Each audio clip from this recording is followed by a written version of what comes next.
मूसा नबी सिनाई पर्वतेर मध्य दाঁড়াইয়া আমার আল্লাহকে একটা প্রশ্ন করে, প্রশ্ন করতে দেরি আমার আল্লাহ मूसा নবীরে উত্তর দিয়া দেয়, আবার প্রশ্ন করে আবার আমার মাওলা উত্তর দিয়া দেয়, আবার প্রশ্ন করে আবার উত্তর দিয়া দেয়।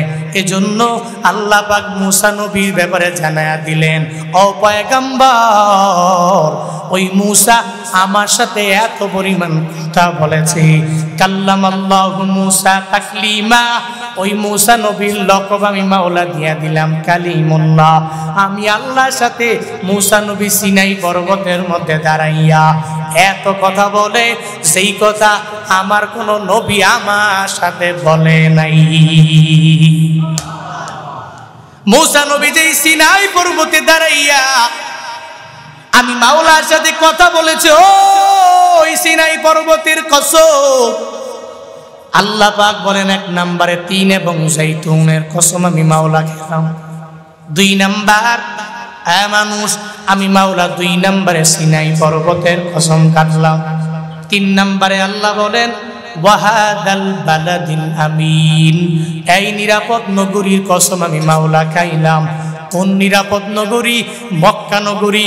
এত পরিমাণ সম্মানিত এক জায়গা, ওই জায়গা বড় দামি, ওই জায়গা বান্দাদের জন্য অনেক পরিমাণে নিরাপদ।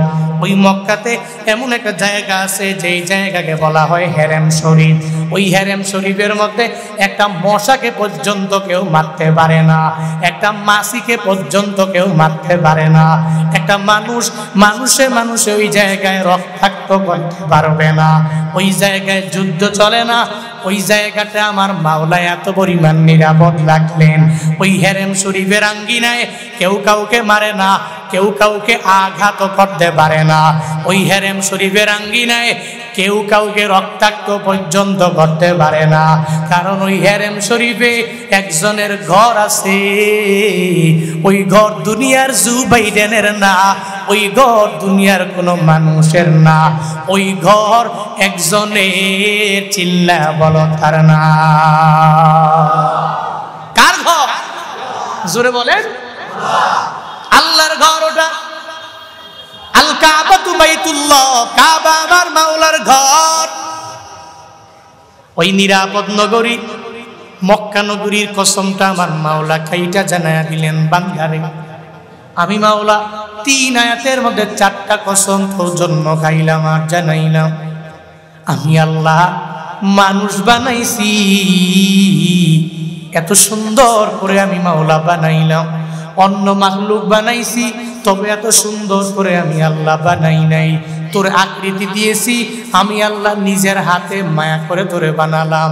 কোন জায়গায় নাক দেওয়া লাগবে ওই জায়গায় নাক দিয়া দিলাম, কোন জায়গায় তোর চক্ষু দেওয়া লাগবে ওই জায়গায় চক্ষু দিয়া দিলাম, কোন জায়গায় কান দেওয়া লাগবে ওই জায়গার মধ্যে কান দিয়া দিলাম, কোন জায়গায় পা দেওয়া লাগবে ওই জায়গার মধ্যে পা দিয়া দিলাম, কোন জায়গায় হাত দেওয়া লাগবে ওই জায়গার মধ্যে আমি মাওলা হাত দিয়া দিলাম।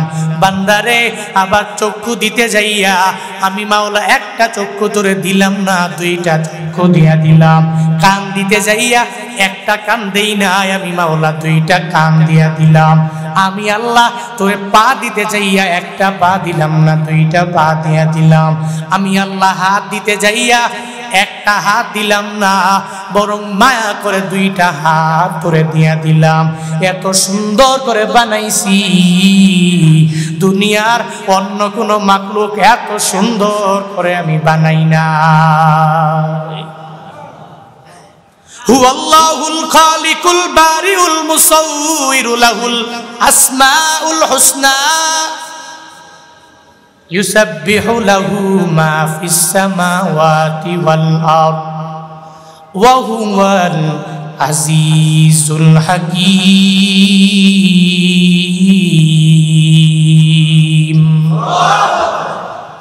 আল্লাহ পাক বলেন, হুয়াল্লাহুল খালিক, আমার আল্লাহর পরিচয় বান্দা তুমি শুনে যাও।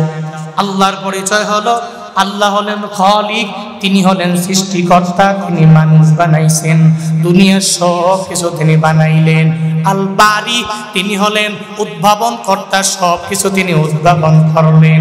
তিন নাম্বার আমার মাওলার পরিচয় হলো তিনি হলেন মুসাউবির। সুন্দর করে আকৃতি আমার মাওলা দিয়া দিলেন। এই যে আমগরে বানাইছে, কোন জায়গায় হাত দিছে, কোন জায়গায় পা দিছে, আল্লাহ বানাইতে যাইয়া দুনিয়ার কোন বিজ্ঞানীর কাছ থেকে পারমিশন নিয়েছে নাকি? নিয়েছে? কোন বান্দার কাছে পারমিশন লাগে নাই। এত সুন্দর করে আল্লাহ বানালেন। আল্লাহ কয় আমি আল্লাহ হলাম আকৃতি দানকারী আল্লাহ। এত সুন্দর করে বানাইছি তোরে, এত সুন্দর করে আমি মাওলা আকৃতি দিয়া দিলাম। আমি আল্লাহর নাম মুসাউবির, আকৃতি দানকারী আল্লাহ। ওই আল্লাহ মানুষকে বড্ড সুন্দর করে মায়া করে বানালেন। আল্লাহ পাক বলেন, হ্যাঁ বান্দা, সুন্দর করে বানাইলাম, কসম খাইলাম, আবার কসম খাইয়া জানায়া দিলাম তোদেরে আমি মাওলা সুন্দর করে বানাইছি। এটা কেন বলতে চায়? বান্দা সুন্দর করে বানানোর পরেও আমার মাওলারে ভুলে যায়। দেখবেন এত সুন্দর করে বানানোর পরেও ফজর পড়ে না, জোহর পড়ে না, আসর পড়ে না, মাগরিব পড়ে না, এশার নামাজটাও পড়ে না, রমজানের 30টা রোজা এই বান্দা রাখতে পারে না। আমার মাওলার আদেশগুলো মেনে মেনে মেনে মেনে চলতে পারে না। আল্লাহ কয় গোলামেরা, সুম্মা রাদাদনাহু আসফালা সাফিলিন। আমি আল্লাহ তোরে সুন্দর করে বানিয়েছি, আবার আমি মাওলা তোরে হীনদের একবারে হীনতম পর্যায়ে আমি মাওলা তোরে ফিরাইয়া দিব।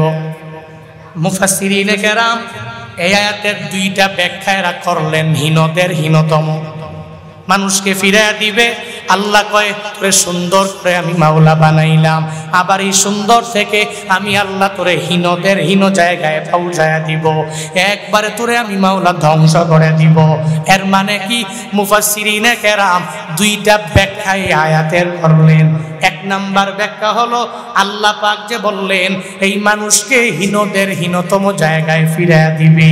1 নাম্বার কারণ হলো এই বান্দাকে যে আল্লাহ যৌবন কাল দিয়া দিল, এই যৌবন কাল তো বান্দার মাঝে সর্বাবস্থায় থাকবে না। আজকে আছে, 2 দিন আছে, 10 দিন আছে, 20 দিন আছে, 10 বছর পর্যন্ত রইল, কিন্তু সর্বাবস্থায় এই জুয়ান কালের পাওয়ার আমার আপনার থাকবে নি? থাকবে? যারা মুরব্বী হয়ে গেল, কত বড় বড় বড় বড় বয়োজ্যেষ্ঠ মুরব্বী, এদেরকে যায় যদি বলেন আপনি এখন চাইলেই কি সব কাজগুলো করতে পারেন নাকি? বলে না, পারি না। কেন পারেন না? বলে আমার মাওলা একটা সময় আমার অনেক পরিমাণ শক্তি দিয়েছিল, আজ আমার ওই শক্তি নাই, যার কারণে আমি সব কাজগুলো চাইলেও করতে পারি না। হঠাৎ করে এই বান্দা জুয়ান কাল শেষ হয়ে বৃদ্ধ চলে আসলো।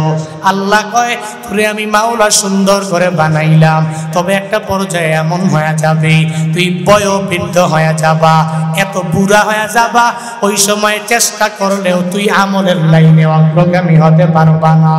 ওই সময়ে চেষ্টা করলেও আমার আল্লাহর আদেশগুলো মেনে মেনে চলতে পারবা না।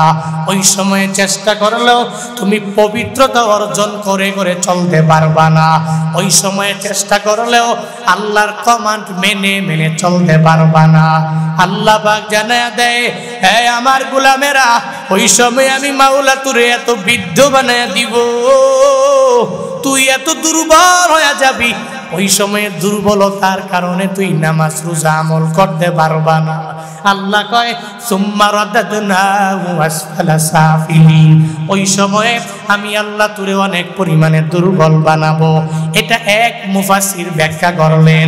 আরেক মুফাসসিরিনে কেরাম বলেন এই বান্দা যখন আমার আল্লাহ এত সুন্দর করে বান্দারে বানালেন, কাজ হবে কি?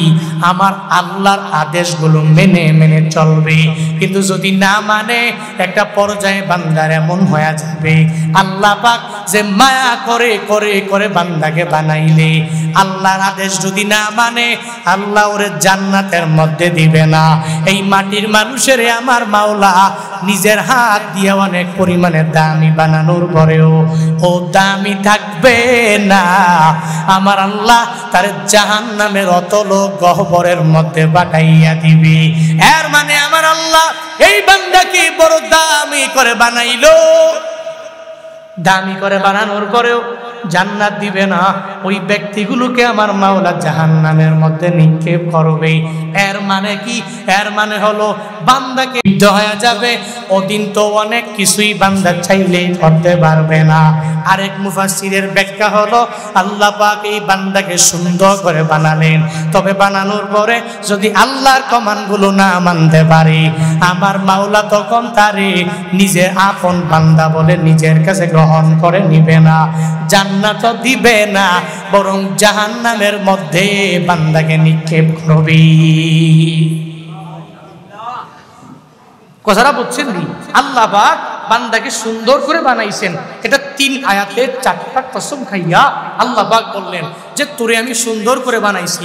তবে হ্যাঁ, মনে রাখবি এই সুন্দর করে বানানোর পরেও আবার আমি আল্লাহ তোরে বড্ড দুর্বল বানায়া দিব, একবারে হীনদের হীনতম পর্যায়ে পৌঁছায়া দিব।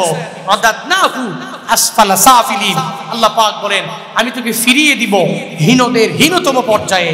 তবে মুফাসসিরিনে কেরাম বলেন আল্লাহ যে ফিরাইয়া দিবেন এই পর্যায়ে, এটা আল্লাহ কোনটা বললেন, কাকে ফিরাইয়া দিবেন, কিভাবে দিবেন? কেউ কেউ বলেন যে আল্লাহ পাক তাকে জুয়ানকালে সৌন্দর্য দিয়েছেন, সুন্দর গঠন দিয়েছেন, কিন্তু একটা সময়ে এমন একটা অবস্থা হয়ে যাবে সে জুয়ানকাল থেকে একদম বয়োবৃদ্ধ হয়ে যাবে।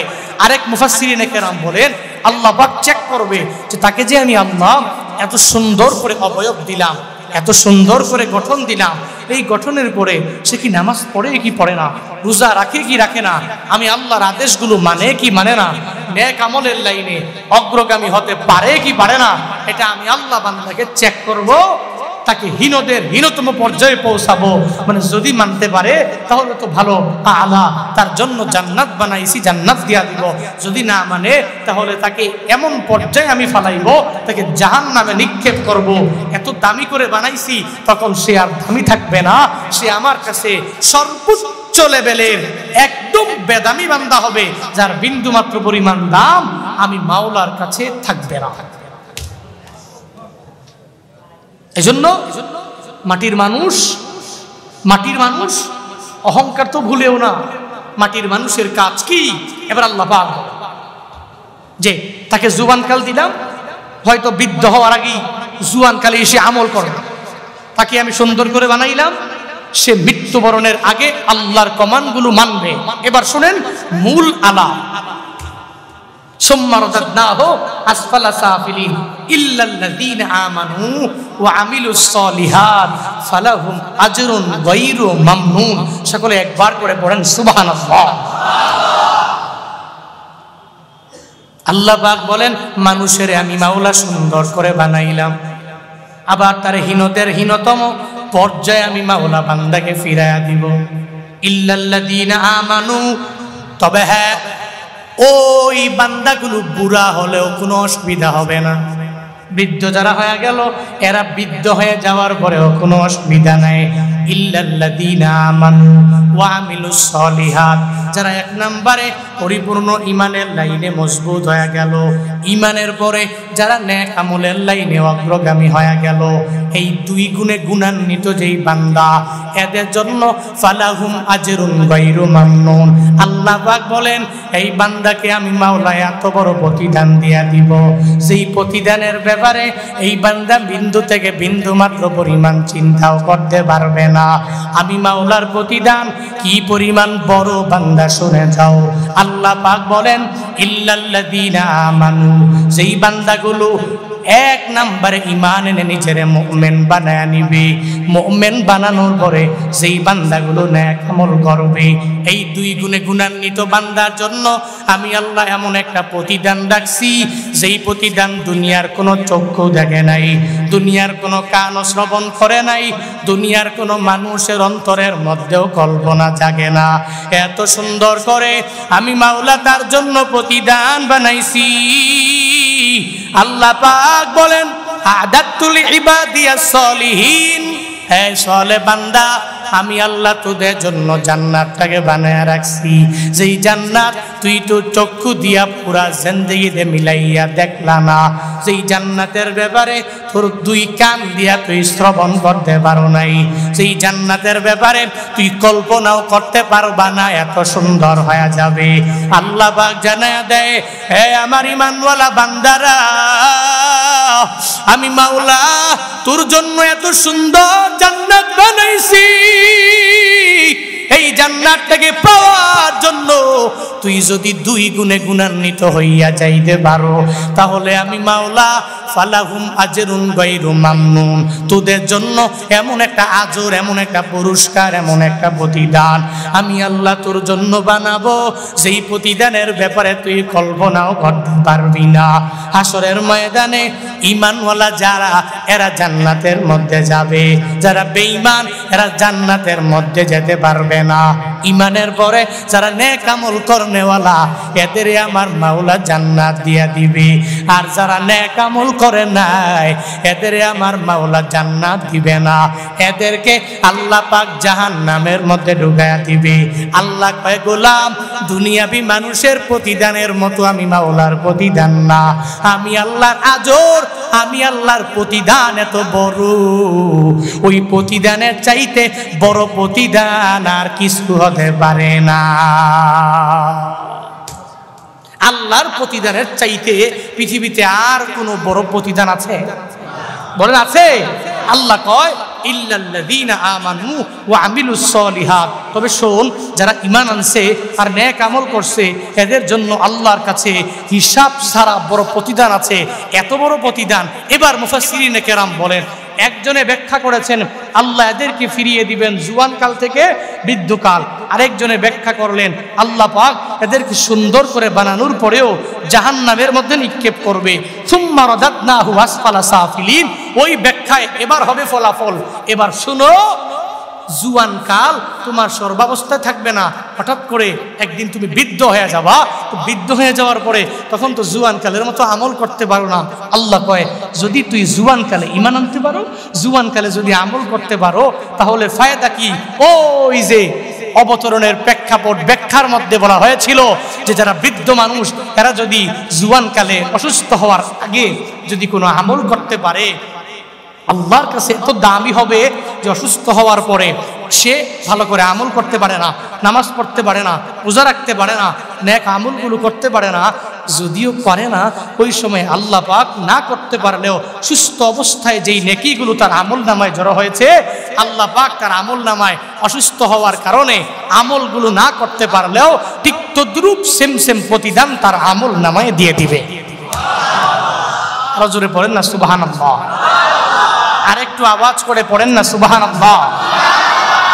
মিয়া, পৃথিবীর কোনো ব্যক্তি তো এরকম দেয় না, যেটা আল্লাহ পাক দিলেন। আল্লাহ কয়, এই আজার, এই প্রতিদান, এই পুরস্কার পৃথিবীর কোনো ব্যক্তি দিবে না, আমি আল্লাহ তোরে এত বড় প্রতিদান দিলাম। ফালাহুম আজরুন গায়রু মামনুন, এদের জন্য এক নম্বরে প্রতিদান হলো জুয়ানকালে আমল কর, বৃদ্ধ হয়ে গেলে না পারলেও ঘরে শুয়ে থাকবা, চেষ্টা করতেছো তো পারতেছো না, গুনাহ লিখা হবে না। জুয়ানকালে আমল কইরা যেই সওয়াব হইছে, বুড়াকালে অসুস্থ হওয়ার পরে আমল না কইরাও একই পরিমাণ সওয়াব আমল নামায় অটো উঠবে। আছে তো ডান কাদের ফেরেশতা আছে না, কিরামান কাতিবিন, দুইজন সম্মানিত লেখক ফেরেশতা, যিনি ডান কাঁধে আছে উনি খালি নেক আমল লেখে, আমলের ভালো ভালো আমলগুলো লেখে। এর কাজই এটা, আল্লাহ এর আদেশ দিবে, আমার বান্দা কষ্ট করে সুস্থ অবস্থায় ঠান্ডা পানি দিয়ে ওযু বানাইয়া ফজর পড়তে পেরেছে, জোহর পড়েছে, আসর পড়েছে, মাগরিব পড়েছে, এশা পড়েছে, কিন্তু এখন অসুস্থতার কারণে পারে না। বান্দার আমল নামায় তুই গুনাহ লিখবি না। এই বাম কাদের ফেরেশতা, গুনাহ লেখা বন্ধ কর। এই ডান কাদের ফেরেশতা, আমি মাওলা ওয়াদাবদ্ধ আজর দিব, প্রতিদান দিব। এই বান্দার প্রতিদানটা এত বড়, যদিও কোনো ভালো কাজ করতে পারে না, এরপরেও সওয়াব লিখতে থাক, লিখতে থাক, লিখতে থাক, মৃত্যু পর্যন্ত যদি কোনো আমল করতে নাও পারে, আল্লাহ তার আমল নামায় অটোমেটিক সওয়াব দেয়। আল্লাহ কি পরিমাণ মায়ার! এটা এক নম্বরে এক মুফাসসিরের ব্যাখ্যা গেল। এবার দুই নম্বরে যে মুফাসসির ব্যাখ্যা করেছেন, আল্লাহ পাক তাকে সুন্দর করে বানাইছে, কিন্তু তাকে সে আমল করে নাই, ঈমান আনে নাই, নেক আমল করে নাই। যে করে নাই আল্লাহ পাক তো বলছেন তার হীনদের হীনতম পর্যায়ে পৌঁছায় দিবে।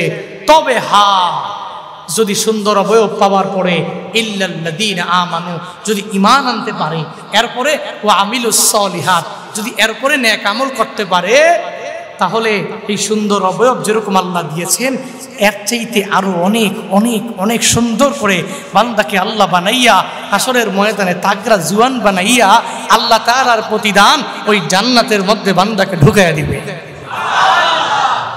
এটা হলো দুই মুফাসসিরের দুই ব্যাখ্যা। জুয়ান কালে আমল করছো তো বুড়া কালে না করতে পারলেও হয়ে যাবে। আরেক মুফাসসিরের ব্যাখ্যা, তুমি তোমার সুন্দর দেহ পাওয়ার পরেও ঈমানটাকে মজবুত করে নেক আমল করছো, ইল্লাল্লাযীনা আমানু ওয়া আমিলুস সলিহাত, ঈমান আনছো এক নাম্বার, দুই নম্বরে নেক আমল করেছো, এই দুইটা করার কারণে ফালাহুম আজরুন গায়রু মামনুন, তোমাদের জন্য আল্লাহর কাছে একটা প্রতিদান আছে, আর এই প্রতিদানের নাম হলো জান্নাত। ফামা ইউকাযযিবুকা বা'দু বিদ্দীন, এরপরেও কি তুমি আখিরাতকে মিথ্যাচার মনে করবে?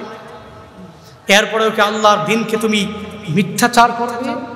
এরপরে কি এতগুলো প্রমাণ দলিল পাওয়ার পরেও এরপরেও কি তুমি নামাজ পড়বে না? এরপরেও কি তুমি রোজা রাখবে না? এরপরেও কি তুমি নেক আমল করবে না? আল্লাহ পাক বান্দাকে জিজ্ঞায়, এই বান্দা, এরপরেও কি তুই মিথ্যাচার করবি? এরপরেও কি নামাজ নাই, রোজা নাই, আমল নাই, নিজের মতো করে একটা খাম খেয়ালি জিন্দেগি তুই গঠন করবি? এরপরেও ফামা ইউকাযযিবুকা বা'দু বিদ্দীন, আল্লাহ পাক বলেন তোরে সুন্দর করে বানাইলাম, আবার হীনদের হীনতম জায়গায় আমি আল্লাহ পাঠায়া দিব। জুয়ান হলে আবার যখন বুড়া হয়ে যাবা, আমি মাওলা তোরে জুয়ান কালের আমল নামায় যেই আমল জড়ো হয়েছে ওই সওয়াবটা বুড়া কালে আমি মাওলা দিয়া দিব। তবে সুন্দর করে এই অবয়বটা পাওয়ার পরে যদি ঈমান আনতে পারো, আর যদি নেক আমলের লাইনে অগ্রগামী হতে পারো, ইল্লাল্লাযীনা আমানু ওয়া আমিলুস সলিহাত, যদি ঈমান এনে এরপর ঈমানের পরে নেক আমলের লাইনে অগ্রগামী হও, এই দুই গুণে গুণান্বিত বান্দা তোমার জন্য আমার মাওলা জান্নাতটাকে রেডি করে রাখবে। এবার আল্লাহ কয়, এরপরেও কি তুই আমার মাওলারে আল্লাহ বলে চিনবা না? এরপরেও কি তুই আমার আল্লাহকে চিনে চিনে নেক আমলের লাইনে অগ্রগামী হবা না? ফামা ইউকাযযিবুকা বা'দু বিদ্দীন, এরপরেও কি তুই মিথ্যাচার প্রতিপন্ন করবি? তবে বান্দারে আমার মাওলার সামনে একদিন তোর দাঁড়াইয়া যাওয়া লাগবে, হাসরের ময়দানে অবশ্যই অবশ্যই তোর দাঁড়ানো লাগবে। ওদিন আমার মাওলা এমন এক বিচারক আমার আল্লাহ হয়ে যাবে।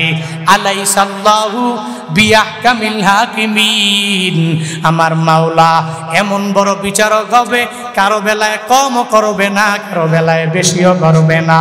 ধনীর বেলায় যা করবে, গরিবের বেলায় আমার মাওলা ওদিন বিচার করবে। আমার আল্লাহ ওদিন বিচারক এমন হবে যে আওয়ামী লীগের বেলায় বিচার বিএনপির বেলায় হবে না, বিএনপির বেলায় বিচার আওয়ামী লীগের বেলায় হবে না, জামাতে ইসলামীর বেলায় বিচার আহলে হাদিসের বেলায় বিচার হবে না। সব মানুষের ব্যাপারে আল্লাহ সমান সমান বিচারক হয়ে যাবে। হাসরের ময়দানে বান্দা তোমার যাওয়া লাগবে লাগবে লাগবে লাগবে। ওই ব্যাপারে তুমি যদি মনে করো আমি ওঠা লাগবে না, আমার মরণ হবে না, তাহলে ভ্রান্ত ধারণা হয়ে যাবে।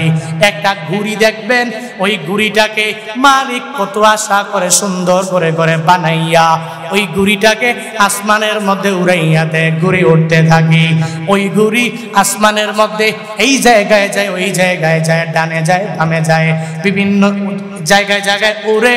আর মালিক ঘুড়িটাকে উড়াইয়া বারবার বারবার দেখে, এ ঘুড়ি তুই সুন্দর করে আসমানের মধ্যে উড়ো। মালিক দেখে দেখে নিজের খায়েশটাকে পরিপূর্ণ মিটাইয়া নেয়। মালিক মনে মনে কয়, ঘুড়ি রে যতই উড়ো বিকালবেলা আর উঠতে পারবা না, আমার যখন খায়েশাত মিটে যাবে আমি তোরে টান দিব, আমার হাতের মধ্যে চলে আসা লাগবে। ওই ঘুড়ি আসমানের মধ্যে নিজের মতো করে উড়ে বেড়ায়। মালিক বিকাল বেলা টান দিলে ঘুড়ি মালিকের হাতের মধ্যে চলে আসে। বান্দারে দেখবেন ওই সময় ঘুড়িকে টান দিলে ঘুড়ি একটু দূরে যখন আসলো, যখন কাছাকাছি চলে আসলো, তখন ওই ঘুড়িটা দেখবেন মালিকের হাতে ধরা দিতে যায় না, একবার ডানে যায় আর একবার বামে যায়, এদিক সেদিক ঘুড়িটা দৌড়াইয়া যায়। ওইবার ওই ঘুড়ি মনে মনে কয় আমার সামর্থ্য থাকলে তুরে পর্যন্ত আমি উড়াইয়া আসমানে নিয়ে যেতাম। তখন যতই চেষ্টা করে ওই ঘুড়ি মালিকের দরবারে ধরা পড়বে কি পড়বে না? পড়বে নি। ওই ঘুড়ি মালিকের দরবারে ধরা পড়বে। আল্লাহ কয় হে গোলাম, আমি তোরে সুন্দর করে বানাইছি, এই দুনিয়া আমি মাওলা তোরে দিয়া দিলাম পরীক্ষার জায়গা। তুই যদি ঈমান এনে নাও আর নেক আমলের লাইনে যদি বান্দা তুই অগ্রগামী হয়ে যাও, তাহলে আমি মাওলা তোরে প্রতিদান হিসাবে জান্নাত দিয়া দিব। আমি মাওলা একদিন তোকে টাইনা টাইনা আমি মাওলার দরবারে নিয়ে আসব। মিনহা খলাকনাকুম ওয়া ফিহা নুঈদুকুম ওয়া মিনহা নুখরিজুকুম তারাতান নুখরা। মাটি থেকে বানাইছি, ওই মাটির মধ্যে বান্দা তোরা আবার চলে যাওয়া লাগবে। আবার ওই কবর থেকে আমি আল্লাহ আবার তোরে তারাতান নুখরা উঠায়া ফেলবো। আমি মাওলার দরবারে হাকিম হইয়া বিচারক হইয়া তোর জবাব দেওয়া লাগবে। মিজানের দাড়ি পাল্লা তোর জন্য আমি মাওলা ব্যবস্থা করব। তোর আমলের পাল্লা যদি ভারী হয়ে যায়, আমি মাওলা তুই বিজলির আকারে পার হয়ে জান্নাতে যেতে পারবা। আর যদি তোর নেক আমলের পাল্লা যদি ভারী না হয়, তোর যদি বদ আমলের পাল্লা ভারী হয়ে যায়, আমি মাওলা তোরে প্রতিদান হিসাবে জান্নাত দিব না, ওই জাহান্নামে আমি মাওলা তোরে নিক্ষেপ করব। এই বান্দারা, এই আজকের এই মাহফিল থেকে তালিম নিয়ে নিয়ে বাড়ি যাবা, যে আজকে আমি যাওয়ার পরে আল্লাহ পাক আমাদের সুন্দর করে বানাইলেন। আল্লাহ তো পারতেন অন্য মাখলুকের ব্যাপারে আল্লাহ বলার জন্য, আল্লাহ বলে নাই আমারে আল্লাহ চোখ দিয়া দিলেন, নাক দিয়া দিলেন, আল্লাহ কান দিয়া দিলেন, আল্লাহ মাথা দিয়া দিলেন, আল্লাহ বিচার করার মতো একটা শক্তি আমার ভিতরে দিয়া দিলেন, আল্লাহ দুইটা হাত আমারে দিয়া দিলেন, আল্লাহ দুইটা পা আমারে দিয়া দিলেন। আমি এত জিনিস পাইয়া আমার আল্লাহরে কেন বলে বলে থাকবো? আজকে থেকে নিয়ত করব নিজের ঈমানটাকে পরিপূর্ণ মজবুত বানায়া নিব, নেক আমলের লাইনে নিজের পরিপূর্ণ অগ্রগামী বানায়া ফেলবো। আর চলার পথে সাহাবায়ে কেরামদেরকে এমন নমুনা বানাবো, যেই সাহাবায়ে কেরামেরা দ্বীনি লাইনে ঈমানটারে এত পরিমাণ মজবুত বানাইলো, যারা ঈমানের পরে নেক আমলের লাইনে পর্যন্ত অগ্রগামী হয়ে গেল।